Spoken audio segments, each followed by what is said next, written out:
So I'm hoping that you've had time to practice this difference quotient, and you came up with, when you plug the 3 plus h in, you got 3 plus h squared plus 1, don't forget that plus 1, minus f of 3, which was plugging 3 in, 3 squared plus 1. And then following order of operations, FOIL, FOIL, FOIL, simplify. Got to do what's in brackets first. I get h squared plus 6h plus 10 minus the 10. The 10s go away. And this is a good point to point out. If you do this right, this piece will always cancel out with something from this piece. Like the 10 will always cancel out with a negative 10. That negative 3 canceled out with something over here. And if you do it right, you should always be able to factor something. Don't forget your final answer should have been h plus 6 with the limitation that h cannot equal 0, even though those went away. If you're doing your algebra correctly, the difference will always cancel with the other input, and then the numerator will have a factor that will cancel with the denominator, just so you're aware.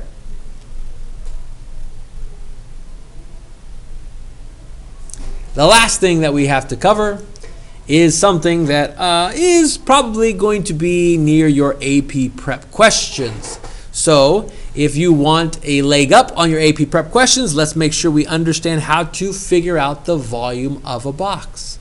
This reminds me of something that I covered way back when I was in high school's calculus class, and so I definitely want you to understand that volume of boxes has a lot to do with calculus, and that's what I'm trying to get you ready for.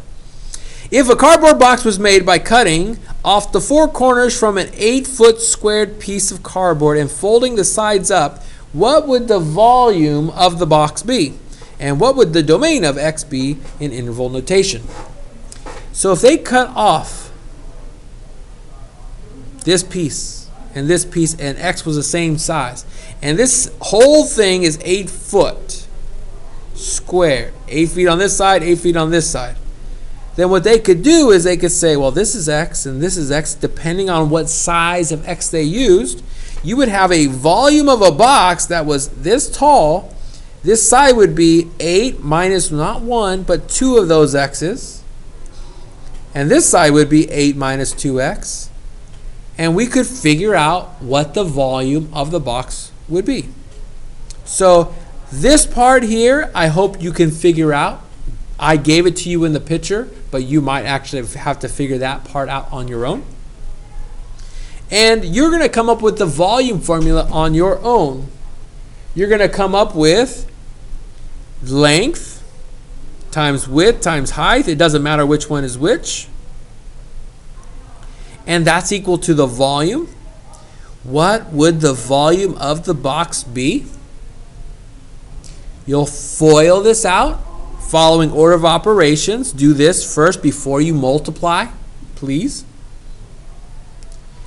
And I have a tendency, after I FOIL, then I distribute that x, and I put things in standard notation, so it goes from the highest exponent to the next highest exponent, and so on. Here's the volume of my box.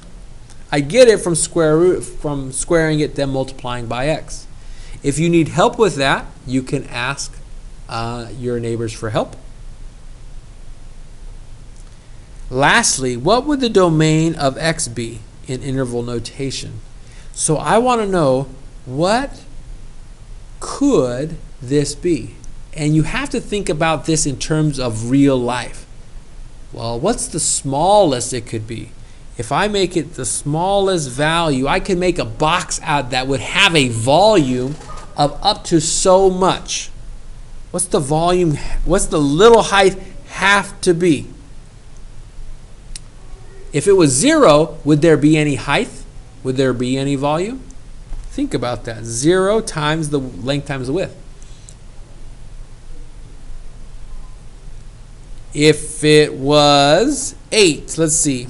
If I had this side as 8 and this side as 8 and the whole thing's supposed to be made up of 8, would I be able to do that? What does x have to be?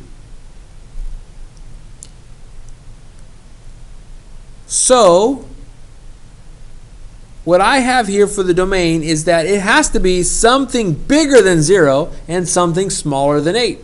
Like I could have a side that was 8, but I need this side to be less than 8 because that has to be less than the longest side, right? And if I simplify that,